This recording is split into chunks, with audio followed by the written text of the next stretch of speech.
삶이 묻다 다섯 번째 시간인데요. 이 삶이 묻다라는 책에서 다루지 않는 내용입니다. 나머지 이제 주제들을 보니까 너무 지엽적인 내용들이 많아가지고 보통 제가 이제 사역하면서 많이 질문받았던 그 내용들을 좀 모아서 여기에 대한 좀 도움을 줄 수 있는 내용들이 무엇인가 평소에 고민하고 또 나눴던 그 내용들을 좀 한번 종합해 봤습니다. 우선 보시면요. 성령의 은사 어떻게 이해해야 되는가요? 라는 질문을 던질 수 있습니다. 여기 우리의 고민을 보시면요. 맨 마지막에 끝나고 나서 다시 돌아와서 여기에 대한 답을 제가 드리겠습니다. 네. 뭐 고민을 한번 보시면요. 성령의 은사 오늘도 유효합니까? 라는 질문을 많이 던지죠. 그리고 병고침, 예언, 방언, 그 은혜 이런 은혜의 내용들은 오늘날도 여전히 어떻게 이해해야 됩니까? 라는 질문을 많이 합니다. 그리고 성도들이 기도 응답을 잘 받는 영성 있는 권사님께 기도받으러 갑니다. 이건 어떤 프로그램 보니까 이 질문을 하더라고요. 그래서 제가 옮겨놨습니다. 어떻게 이해하면 될까요? 돈 주고 기도를 받습니다. 심지어 음, 되게 한 10,000명 정도 모여 있는 교회 있어요. 그 교회에서는 기도의 어머니가 있다고 하더라고요. 무슨 에덴 교회입니다. 엄청 큰 교회. 거기는 돈 주고 기도를 받아요. 교회에서 그걸 용인합니다. 그것 때문에 제 동기는 나왔어요. 그걸 보고. 그런 일들도 교회에 일어납니다. 그리고 교회 안에 교회 안에서 기도만 하면은 꿈과 환상을 보여주시는 분들이 있어요. 앞니를 정확하게 맞춰요. 이런 분들에게 기도를 받아야 되나요? 이런 질문을 흔히 이렇게 던지죠. 이런 질문을 가지고 오늘 말씀 한번 들어가 보겠습니다. 이 모든 강의가 끝난 다음에 다시 돌아와서 여기다 답을 한번 달아보겠습니다. 자, 그러면은 어떻게 이해해야 되는가 두 번째 장을 한번 넘겨보시면요. 사전적 정의, 기본적인 정의부터 내리고 가겠습니다. 은사, 성경에 나와 있는 은사라는 단어는 어떠한 의미일까? 정의하고 그 은사의 종류에 대해서 간단히 살피고 목적에 대해서 살피겠습니다. 그럼 보시면요, 그 은사는요 카리스마라고 하는데요, 은혜로 주신 것, 곧 하나님이 은혜로 베푸신 선물이라는 의미를 갖고 있습니다. 이 어근이요 카리스라는 은혜, 호의 또는 선물이라는 의미와 전미사 마가 붙어가지고 결과, 그 나타남 이런 의미가 합쳐져 가지고 은사라는 표현을 쓰고 있는데요. 우리 한국 번역으로 잘 번역했습니다. 한자어로 잘 번역했어요. 밑에 보시면요.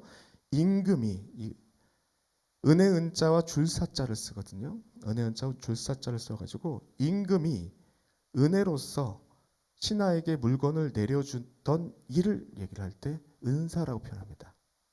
잘 번역했습니다. 기독교에서는 하나님이죠. 여기 임금이 아니라 하나님이죠. 하나님이 은혜로서 신하에게, 우리에게, 성도에게 물건을, 뭔가를 내려주는 것이란 의미로 기독교에서는 은사라는 표현을 쓰게 됩니다. 은사의 종류는 뭐 구체적으로 이거 표를 보시면 되고요. 이렇게 언급됩니다. 다양한 은사가 있습니다. 그 정말 중요한 건 뭐냐면 그 은사를 왜 주셨는가? 은사의 목적이 무엇인가? 이게 가장 중요한 거죠. 한번 보시면요. 세 가지로 정리해놨습니다. 첫 번째는요. 교회의 유익, 건덕, 건축으로 비유돼요. 여기 보시면요. 지금 고린도전서 14장 26절을 해왔는데요. 여기 지금 세우다라는 표현이 계속 반복되거든요. 앞에 그 고린도전서 14장 4절도 세우다라는 표현을 써요. 똑같은 표현을 씁니다. 모든 것을 덕을 세우기 위하여 하라. 모든 것을 덕을 세우기 위해서 하라. 여기서 쓰이는 이거 세우다라는 표현은요. 오이코도메오라는 표현으로 오이코스, 집을 의미하는 거예요. 이 단어 자체가 비유입니다. 집을 세우듯, 집을 세운다, 집을 건축하다라는 의미가 담겨져 있습니다. 은사는요 왜 주냐면요. 모든 것을 하나님의 교회의 덕을 이루기 위해서 주신 겁니다. 아시겠죠? 두 번째는요. 성도의 영적 성숙과 연합을 위해서 주십니다. 그리스도의 몸을 세우려 하심이라. 여기도 세우다는 표현이 있죠? 이게 오이코도메어라는 표현이에요. 오이코스, 집, 집을 의미하고 집을 건축하다는 의미가 함께 담겨 있죠. 위에 것과 비슷해 보이는데 위에 거는 머리죠. 교회, 머리 대신 교회. 밑에 거는 그 교회를 머리로 한 지체됨. 예수와 우리들. 이 은사는요, 하나님께서 교회를 세우고 그의 지체됨을 세우는데 세우기 위해서 그 목적을 위해서 주신 겁니다. 하나님께서. 예배서 4장 12절을 보시면요. 이는 성도를 온전 가로치고요. 여러분 이 원문의 의미는요. 회복, 준비, 갖추기. 이거 좀 써놓으세요. 온전하게 하여라고 되는데 이게 원문의 의미가요. 회복, 준비, 갖추기라는 의미가 있습니다. 이는 성도를 온전하게 하여 봉사하는 일을 하게 하며 그리스도의 몸을 세우려 하심이라 라는 거죠. 교회됨, 성도의 성도됨을 위해서 참된 그리스도를 닮은 자들로서 성장하고 성숙하고 성화되는 그 모습을 위해서 하나님께서 우리에게 은사를 주셨다는 거죠. 온전하다, 회복. 그 전에 무너졌던 것이 회복되고 준비되고 갖추게 되는 의미죠. 세 번째로는요. 복음. 요약해서 보면 교회와 복음이죠. 교회 복음. 복음을 전파하기 위함입니다. 이 복음은 내게 맡겨진 바 복되신 하나님의 영광의 복음이니라 라고 되어 있습니다. 즉 은사의 목적은요. 공동체, 교회입니다. 교회 머리와 그의 몸됨. 교회며 목적은 하나님 중심이다. 하나님 나라죠. 하나님의 나라의 공동체. 목적입니다. 그 목적에서 벗어나면요. 이 목적에서 벗어나는 건 쉽게 이해하면 됩니다. 교회와 교회 몸됨이 아니라 어떤 특정 개인이나 개인 집단을 우선시하거나 높이는 경우는 그거는 은사를 잘못 사용하고 있는 겁니다. 아시겠죠? 2번 넘어가겠습니다. 3페이지입니다. 성령의 은사는 오늘도 유효한가? 답은요. 예스죠. 성령의 은사가 유효하지 않는다면 말이 안 되는 거죠.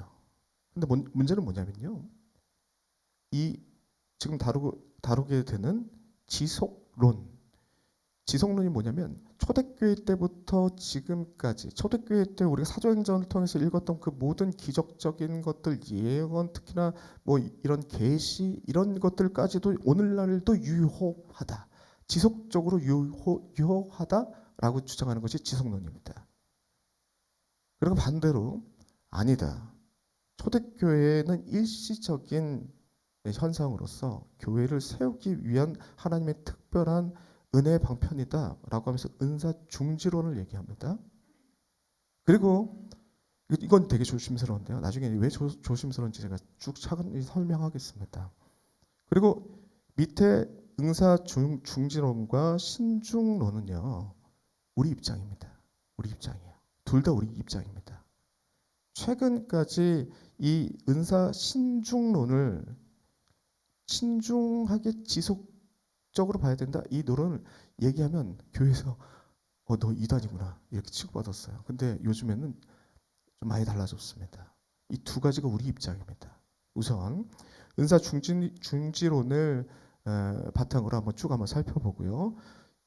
은사 신중하게 지속된다라는 입장을 한번 조심스럽게 보겠습니다.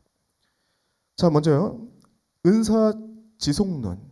초대교회 때부터 문자 그대로 다 지속된다라고 외치고 있는 사람들이 있습니다. 신사도주의입니다. 신사도주의. 이 신사도주의는 결론부터 얘기하자면 이단 판정을 받고 우리 경계해야 될 내용들입니다. 어떤 내용이 나오는지 한번 보겠습니다. 신사도 운동이란 처음 접하시는 분들도 있기 때문에 간단하게 좀 해놨습니다. 이 피터 와그너가 주창한 운동으로서 20세기 말부터 나타나기 시작한 은사주의적 성향의 기독교 운동입니다. 이 운동은 사도와 선지자 직분의 회복과 기적, 예언, 체험 등을 강조하며 정통 개신교 교단으로부터 강한 비판과 함께 이당성 판정을 받고 있습니다. 특별히 이제 참고적으로 피터 와그너는 누구냐면요. 여기 밑에 조금 써놨습니다. 이 피터 와그너는요, 플러 신학교 교수입니다. 플러는 지금도 우리 개혁 측 그 신학자들이 유학 가는 데예요. 복음주의적 개혁주의적 신학을 가리킵니다. 플러 신학교 교수였어요. 교회 성교학 교수였습니다. 교회 성장 운동을 연구하다가 사도와 선지자의 직분이 오늘날에도 회복되어야 한다라는 것을 주장해요. 최근에. 그러면서 오늘날에도 사도가 있어야 된다라고 얘기합니다. 제가 지금 각주를 읽은 겁니다. 피터 와그너가 얘기했던 이 주장이요. 기존에 이 사람이 주장하기 전까지만 하더라도 이단들이 이렇게 주장했어요. 근데 권위 있는 그것도 정통 개신교 신학자가 이렇게 얘기를 하다 보니까 벌떼같이 거기에 맞물려 가지고 이단도 거기에 맞물리고 기독교 정통 교회 안에서도 은사주의에 빠진 목회자들이 거기에 좀 많이 들어가 있습니다. 저 주요 주장은요. 이건 뭐 다 읽을 필요는 없고요. 현대 사도와 선지자의 존재 및 회복을 주장한다라는 것이 그거고요. 가로치기는 사도입니다. 아까 제가 충분히 설명드렸고요. 스스로 이건 1번 마지막 줄이에요. 이들은 스스로 현대 사도로 지칭하며 이들이 직통 계시를 받고 교회를 이끌어야 된다라고 주장합니다. 그리고 강조합니다. 두 번째 주장은요. 직통 계시와 예언을 강조합니다. 성경 외에도 오늘날에도 하나님의 말씀을 듣고 그 계시하는 경우가 있다라고 얘기를 하는 거죠. 그렇다면 어떻게 되는 겁니까? 성경만큼 그 계시받은 자의 목소리가 올라가는 거죠. 권위가 올라가는 겁니다. 그러면서 이단이 좋아하는 거예요. 이단이 좋아하고. 그리고 여기다 참고적으로 뭐냐면요. 각주 2번에 달아놨는데요. 그러면 오늘날의 사도는 어떻게 뽑습니까? 이들이 뽑아요. 이 사람들이. 피터 와그너를 중심으로 한 단체 국제사도연합회에서 뽑아줍니다. 그래서 한 500명 정도 임명됐대요. 국내에도 좀 있는 것 같고요. 말 그대로 성경만큼이나 자신의 집단과 특정 개인의 말의 권위를 높여버린 거죠. 이단의 특징적 모습입니다. 3번이요. 임파테이션, 그러니까 전달하다, 뭐 나눠주다라는 뜻인데요. 안수 기도를 통해서 성령의 능력과 은사를 나눠준다, 전달한다, 전이시킬 수 있다라는 주장을 합니다. 임파테이션. 그리고 기도원에 제가 90년대 기도원을 많이 갔던 것 같은데 그때 사람 되게 많이 모였거든요. 하늘산 기도원도 많이 가고요. 할 때마다 이거 합니다. 임파테이션. 그때 하늘산 기도원 그래도 양호해요. 양호하는데 저희 친척 형이 있습니다. 2살 많은 형이 있는데 총신대학교 3학년까지 다니다가 4학년까지 거짐 다 마치다가 이상한 기도원 가가지고 임파테이션. 손에서 번개와 레이저 같은 게 나간대요. 그 형의 말로는. 어느 날 기도원 갔다 와서 그런 얘기를 하는 거예요. 나무랑 이야기 나누는데. 그리고 현금 봉투에 자기 이름을 써서 너는 신학할 사람, 너는 뭐 할 사람 이거 적어서 준대요. 그분이 신령한 능력 있는 게 기도도 많이 하신 분이라 병자들 귀신 들린 자 있으면 손가락을 쫙 하면 광선이 나가고 막 떨어가고 막 이런데 이상한 얘기를 하더라고요. 그리고 10년을 신학을 안 하고 떠돌아 다니다가 지금 뭐 저보다 목사 안수 듣게 받고 정신 차린 줄 알았는데 약간 색깔이 있어요.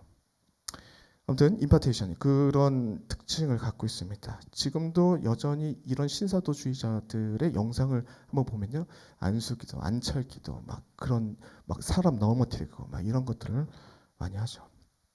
영적 도회 같은 경우에는 이게 선교 로잔 대회, 선교 대회에서 얘기됐던 부분인데 그거를 이상하게 적용하는 거죠. 그 복음이 전도 14, 10장이라고 복음이 전달되지 않았던 그 민족, 그 특정한 지역이 있는데 그 지역의 영적인 권세, 영적인 뭔가 결박된 걸 끊어야 된다고 땅 밟기를 그렇게 강조합니다. 여기 지금 나중에 넘겨보시면요. 인터콥이 지금 이거를 너무 심하게 해가지고 문제가 됐죠. 막 그 문화를 배려하지 않고 거기에 있는 막 신상을 막 부러뜨리고 막 무례하게 하고 그래가지고 기존에 많은 문제가 일어났던 부분입니다. 이게 뭐가 문제냐면요. 이 모든 땅 지금 여러분들이 보기에도 악한 곳이라고 할지라도 결국엔 복음으로 변화시켜야 될 곳입니다. 모두가 하나님의 땅이고 우리가 복음 전해야 될 대상들이에요. 이렇게 봐야 되는데 영적 도회라고 딱 그려놓고 완전 이분법적으로 나는 거죠. 저들은 완전히 대적들, 싸워야 될 대상들, 맞기 맞는데 그렇게 접근하면 안 되죠. 그런 문제점을 갖고 있습니다. 그래서 대표적인 4페이지입니다. 대표적인 인물에는 피터 와그너, 필 존슨, 인터콥이 그런 문제들이 갖고 있고요. 인터콥의 전체가 나쁘다 그런 게 아니라 그 대표요. 최발 목사들이가 얘기하는 주장하는 부분들이 이 신사도 운동과 많이 겹쳐 있습니다. 특별히 변승우 이단에 여러분들 상담 케이스가 좀 많더라고요. 말씀 좋아서 들었대. 근데 이제 알고 봤더니 변승우 이단입니다. 변승우 이단은 제가 가까운 사람이 가게 돼가지고 좀 알게 됐는데요. 변승우 이단은 뭐 그 성경에 있는 거 모든 것들 다 인정해야 된다라고 해가지고 자기 교회 안에 막 선지자 학교라는 것을 만들어 놓고 선지자를 양성한다 막 이렇게 하고 있어요. 그리고 뭐 들어보면 꽤 성경적일 것 같은데 성경을 전혀 모르는 얘기를 막 할 때가 있습니다. 신령하고 거룩해 보시면 성경의 기본적인 내용들도 막 틀리는 경우들이 많아요.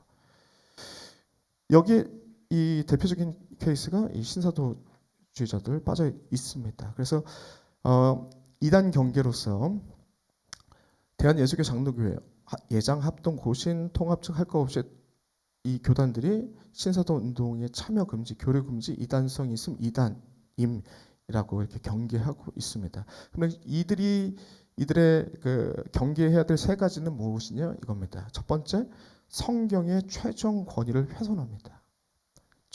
성경의 최종 권위를 훼손해요. 중간이죠. 4페이지 중간입니다. 가로치기 성경의 최종 권위를 훼손한다. 직통 계시의 문제가 있고요. 계시의 종결성을 부인합니다. 계시의 종결성은 동그라미 쳐주세요. 이따가 계속 나오니까요. 제가 설명하겠습니다. 계시의 종결성은요. 그리고 밑에 2번은요. 사도직의 종결성을 부정합니다. 사도직분 오늘날도 있다. 세 번째는 지나친 신비주의적 체험을 중시합니다. 하나님의 말씀이 아니라 신비로운 체험을 할 수 있는 어떤 대상을 찾아가는 걸 되게 중요하게 여겨요. 넘겨주시면요. 5번이요. 5페이지입니다. 그렇다면 이게 왜 문제성 있는가? 이 신사도주의가 잘못됐다라고 비판하면서 나오는 것이 은사중지론이에요. 그리고 신중한 지속론, 이게 두 가지가 나옵니다. 간단하게 설명을 써놨습니다. 은사중지론은 사도시대와 초대교회에 나타났던 특별한 표적 은사들이 사도시대의 종결과 함께 중단되었다라고 주장하는 신학적 입장입니다. 이는 신사도 운동과 같은 은사지속론에 대항하는 주장입니다. 신사도 운동을 대항하면서 나오는 것이죠. 은사중직론. 은사 신중한 지속론이란 이것도 우리 입장입니다. 이게 짧게는 몇 년 전까지만 해도 이 얘기를 교회에서 꺼낼 수 없었어요. 목사님들이 너 이단이지 뭐 이렇게 하니까. 근데 우리 입장입니다. 이것도 가로치기만 하고 뒤에 설명하겠습니다. 사도시대와 초대교회에 나타났던 특별한 표적 은사들이 오늘날에도 사도시대와 함께 중단되었다는 게 아니라 오늘날에도 잠재적으로 지속될 수 있다라고 인정하는 주장입니다. 둘 다 우리 입장입니다. 그렇죠? 여기 표에 있는 것은 가로치기만 하고 뒤에 또 설명할 거니까 넘어갑니다. 그래서 은사 중지론은요, 계시의 종교성을 인정합니다. 계시의 종교성은 제가 각주로 달아놨습니다. 성경은 충분히 완전한 하나님의 말씀이며 더 이상 새로운 예언이나 직통 계시가 필요하지 않다라는 교리입니다. 이게 계시의 종교성이에요. 계시의 종교성 인정합니다. 은사 중지론자들을. 그래서 사도직의 종교성 인정합니다. 사도직 없다. 일시적인 거다. 그렇게 얘기해요. 방언과 예언, 표적의 은사의 기적 같은 일들 중단되었다라고 얘기합니다. 초대교회에서 나타나는 그 방언, 예언과 같은 표적과 같은 것들은 중단되었다라는 입장입니다. 그 대신에 어떤 은사는 인정하냐면요, 가르침, 섬김, 구제, 은사 등만 오늘날 남아있다라고 얘기합니다. 장로교 창시자인 존 칼빈도 여기에 해당됩니다. 은사 중지론자에 해당됩니다. 벤자민 와필도 되게 우리 신학을 배우시는 굉장히 익숙한 이름들이 나오죠. 리처드 개핀, 존 메가더 목사님이 여기에 해당됩니다. 그럼 뭐 우리 입장이라는 거죠. 그리고요, 신중론은요, 똑같이 계시의 종교성 인정합니다. 사도직 일시적인 거다 인정해요. 그런데요, 방언, 예언, 표적 같은 거 오늘날에도 잠재적으로 지속될 수 있다라고 하는 입장입니다. 성경의 모든 은사 인정합니다. 오늘날에도 잠재적으로 지속될 수 있다라는 입장이죠. 그러나 중요한 건 1, 2번이에요. 성경과 동등한 권위는 가질 수 없다. 목적에 따라 쓰는 거다. 아까 우리가 세 가지 목적이었죠. 그 세 가지의 목적, 크게는 교회와 하나님의 나라, 복음을 그 목적에 의해서 쓰이는 것이, 권위는 성경과 동등할 수 없다라는 기준이 있어요. 반드시 은사는 성경 아래서 검증되어야 된다. 검증되지 않는 은사는 오히려 있으나마나 하는 은사죠. 우리가 잘 알고 있는 이 J.I. 패커, 칼슨, 제가 요한 팔복 설명에서 이 주석을 많이 이용했던 기억이 있고요.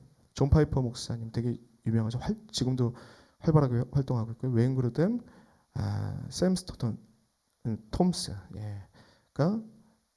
그 입장을 가지고 있습니다.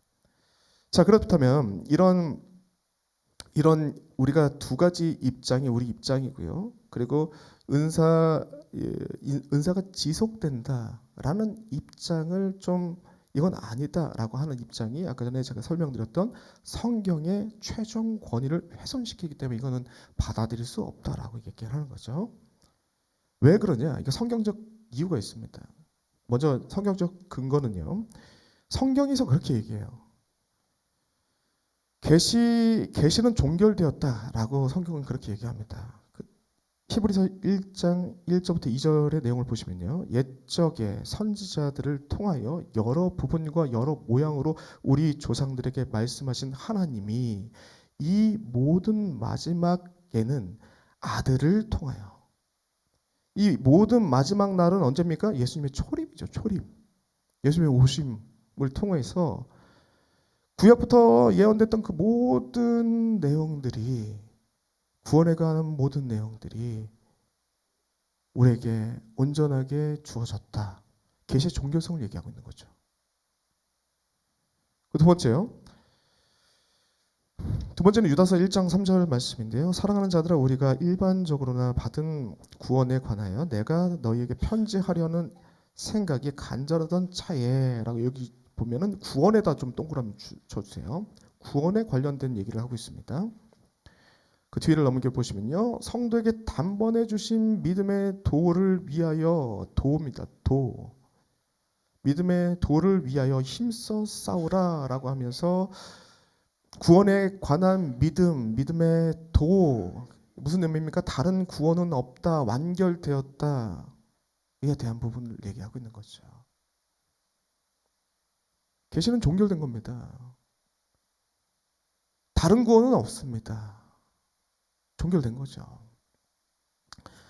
그리고요, 웨스트민스터 신앙고백서입니다. 하나님께서 그 백성에게 그의 뜻을 계시하던 이전의 방식들은 지금 중지되었다.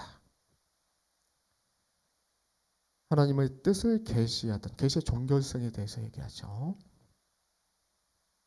계시는 종결된 겁니다. 누가 꿈과 예언을, 하나님의 음성을 들었다라고 해서 성경의 권위가 무너지는 게 아니에요. 네. 자, 그러면요, 다음은요. 사도들은 계시의 수여자이자 계시의 전달자였으며 그들의 죽음과 함께 그들의 소유했던 독특한 영적 은사들, 직통계시 예언 등도 중단되었다. 벤저민 워필드가 얘기하죠. 은사 중지론자죠. 중단되었다. 그 밑에입니다. 특별 계시는 성경의 완성으로 종결되었다. 루이스 벌거프, 우리 개혁신학자, 유명한 개혁신학자죠. 개혁주의 신학자입니다. 종결되었다. 이 말은 성경이 구원에 필요한 성경이 구원에 필요한 모든 지식과 교회를 다스리는 모든 규범을 담고 있으므로 이제 새로운 계시가 더 이상 필요하지 않다는 것을 의미한다. 얘기합니다. 은사중지론자죠. 또 밑에 거 읽겠습니다. 성경이 하나님의 말씀의 최종 형태이며 하나님은 이미 성경을 통해 자신에 대해 말해야 할 모든 것을 말하셨다. 따라서 오늘날의 영적 체험이나 예언적 주장은 반드시 성경적이라는 객관적 계시로 검증.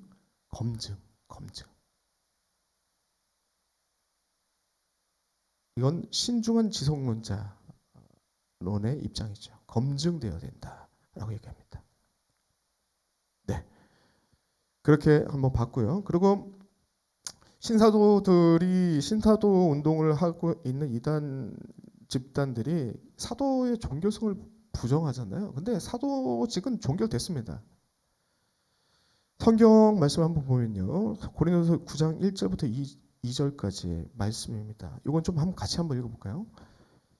예, 고린도서 9장 1절부터 2절까지의 말씀입니다. 시작.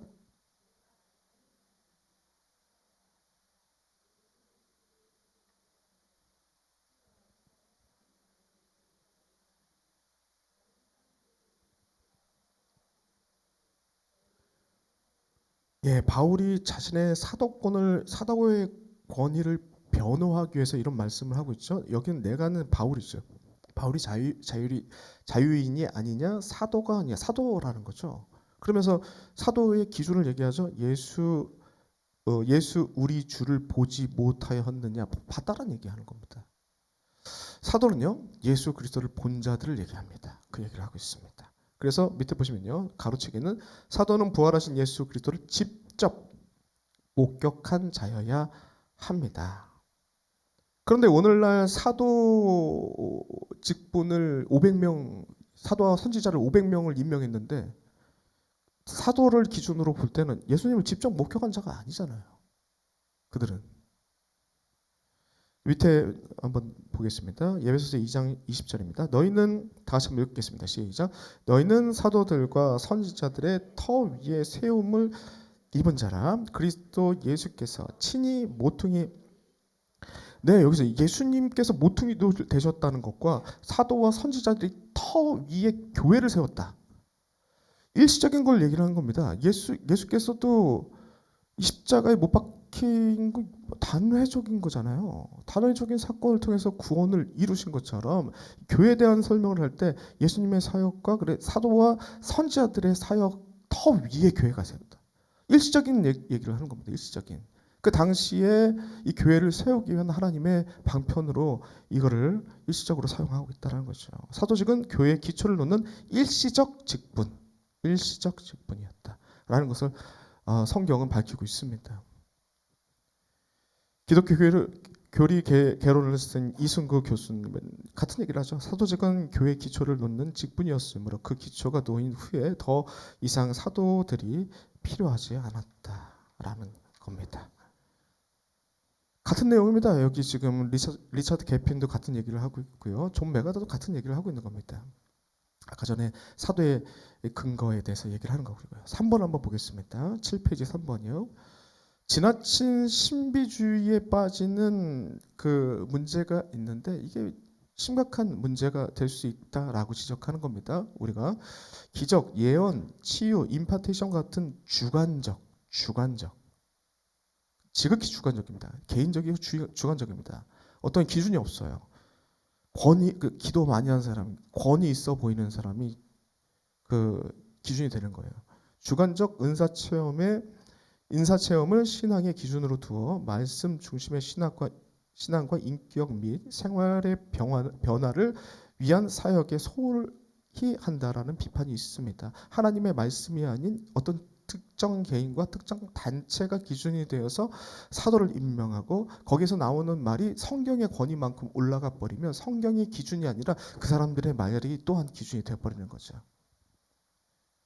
그 문제성이 있다라는 거죠. 그 문제성을 지적하는 건 인사 중지론자들이 그것을 지적하고 있는 것이고요. 신중 지성론자들도 그걸 지적하는 것입니다. 이 표를 한 번 더 넣었는데 그 밑에 다시 한 페이지 더 넘기시면요. 크게 해놨습니다. 보시게요. 요건 좀 심한데요. 근데 이걸 좀 아시는 게 중요해서 좀 넣어놨습니다. 그러면 은사 중지론과 은사 신중 지성론은 무슨 차이입니까? 라는 얘기를 할 수 있어요. 이 차이가 있습니다.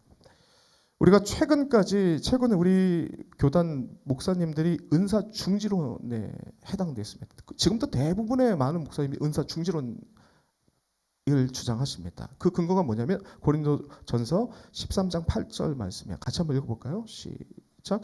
사랑은 언제나 떨어지지 아니하되 예언도 패하고 방언도 그치고 지식도 패하니라.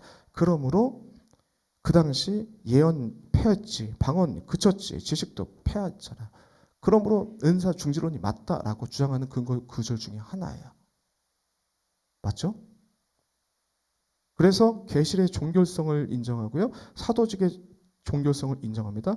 예언, 방언, 표적 중단됐다라고 얘기를 합니다. 어떤 논리 구조인지 알겠죠? 그래서 아까 전에 얘기했던 그 내용이 나옵니다. 그렇다면 은사 신중 지속론자들은 무슨 차이가 있습니까? 이 차이가 있습니다. 네, 보시죠. 이 사람들의 근거 기준은 이겁니다. 고린도전서 12장 7절 말씀이에요. 같이 한번 읽어볼게요. 그 가로치기는 말고요. 성경 말씀만 같이 읽겠습니다. 시작. 각 사람에게 성령을 나타내시면 유익하게 하려 하심이라 라고 되어 있습니다. 이 성령의 은사에 대한 부분들 얘기하면서 나오는 얘기입니다. 여기서 나올 때 유익하다, 교회에 유익하다라는 표현이 있는데 이게요. 쉼페로라는 헬라어 표현인데 이게 공동의 유익이라는 뜻입니다. 공동의 유익. 당시 지역의 당시 상황에 교회만 해당되는 게 아니라 모든 우주적 교회를 포함한 교회의 공동의 유익을 얘기하는 것이죠. 당시 상황만 한시적으로 얘기하는 것이 아니라요. 공동의 유익이라는 한 시대에 국한되는 것이 아니라 전 우주적인 교회, 오늘날까지를 포함한 교회의 유익을 위해서 한다라고 이해할 수 있다라는 거죠. 그래서 이 하나님께서 주신 은사의 내용들은 잠재적으로 하나님의 뜻하신 바가 있으면 오늘날에도 나타날 수 있다라고 얘기하는 겁니다. 하나 더 살펴보자면요.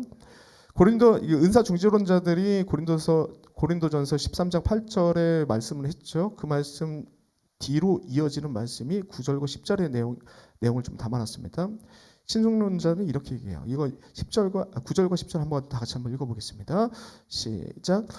우리는 부분적으로 알고 부분적으로 예언하니 온전한 것이 올 때에는 부분적으로 하던 것이 패하리라. 이 패하다고 방언도 그치고 지식도 그치고 예언도 패하고 이 내용이 어떤 의미냐면 온전한 것이 올 때에 예수 그리스도의 재림을 얘기하는 겁니다. 종말론적인 관점으로 봐야 된다는 겁니다. 예수 그리스도 지금 안 오셨죠. 초림 때 오시고 그다음에 예수 그리스도를 기다리는 입장이잖아요. 우리는요. 그럼 온전한 것이 올 때에는 그때는 제가 각주 7번에 담겨 써놓은 겁니다. 예수께서 오실 때 우리는 수건을 벗고 서로가 온전히 알게 되는 날을 의미한다. 그러므로 재림 전까지 예수님이 다시 오실 때까지는 교회의 시대가 계속된다. 그 교회의 시대가 계속될 때 그 교회 시대 속에 이러한 각양각색의 은사와 그 안에 속한 방언의 은사도 나타날 수 있다는 것이다. 그래서 신중하게 지속론을 얘기합니다. 근데 제가 이렇게 잘 설명하니까 납득이 되십니까? 근데 최근까지 교회에서 꺼낼 수 없던 내용이에요. 근데 의미 있게 살펴봐야 된다. 라는 게 제 얘기입니다. 둘 중에 하나 택하시면 돼요. 근데 S교회 송모 목사님도 조심스럽게 강의 때 내가 들었던 것 같은데 신중지속론자의 입장을 가지고 있다. 목회하시던 신학 교수하면서 목회하시던 분이 이런 얘기를 많이 하세요. 왜냐하면 목회 현장에서 그걸 보거든요. 부인할 수 없거든. 뭐야? 봤더니 은사 중지론 받은 신중지속론이 맞다라고 이렇게 얘기합니다. 그래서 여기 지금 보시면요. 대표적인 인물들 그냥 중단되었다 아까 봤고요. 성령의 은사는 부정할 필요 없다. J.I. 페카가 얘기했고요. 칼슨도 같은 얘기를 했고요.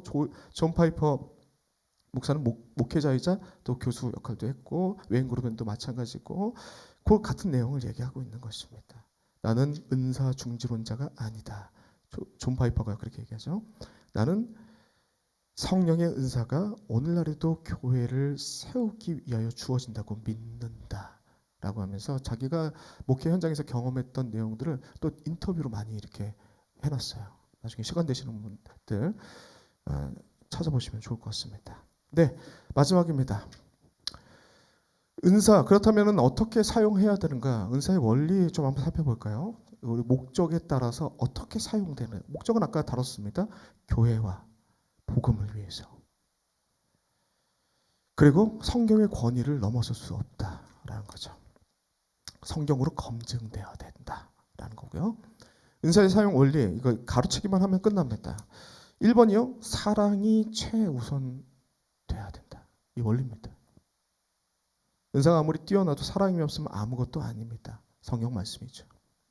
두 번째요. 질서 있게 덕의 원리로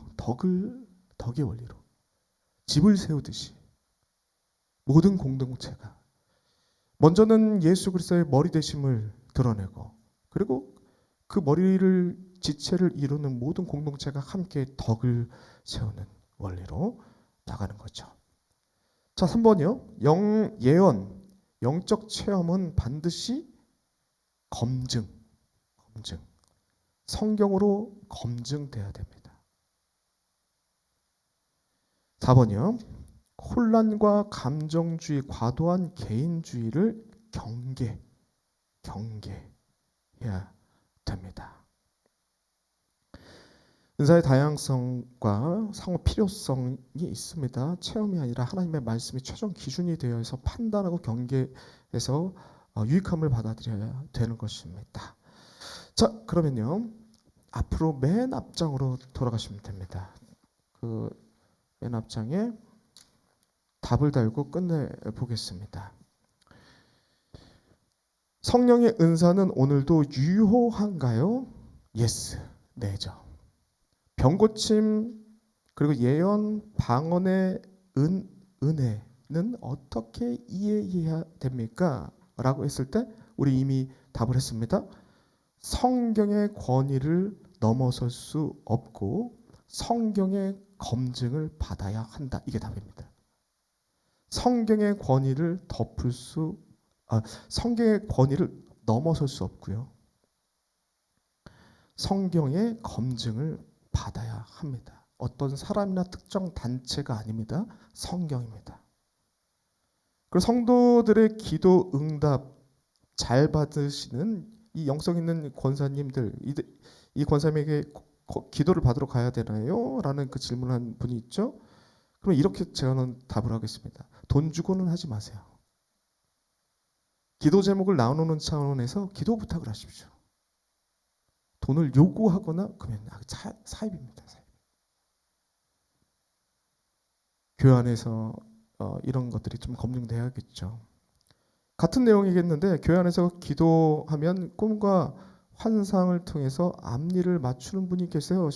그런 그분께 가서 기도 받아야 됩니까? 이거 어떻게 이해해야 됩니까? 라고 했죠. 이것 또한 두 번째 답하고 동일합니다.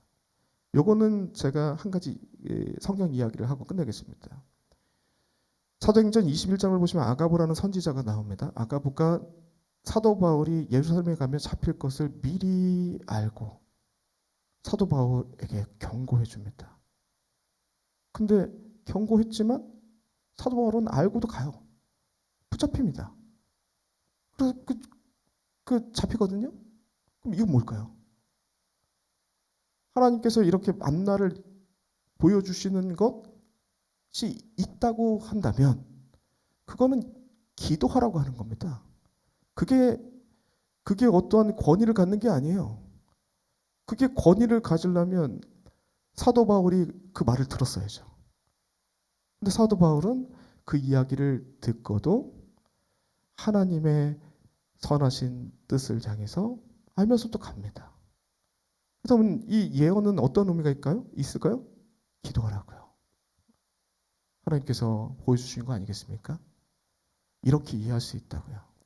오늘날 신중하게 은사들이 중지되지 않았다라고 하는 입장에서 볼 때 이러한 신비로운 일들이나 예언이나 어떤 꿈이나 이런 것들로 얘기하시는 분들이 있어요. 그런 분들이 있습니다. 뭐 저희 아버지도 오늘 꿈자리가 안 좋다. 기도하는데 마음이 안 좋더라. 그런 경우가 있어요. 그거 뭡니까?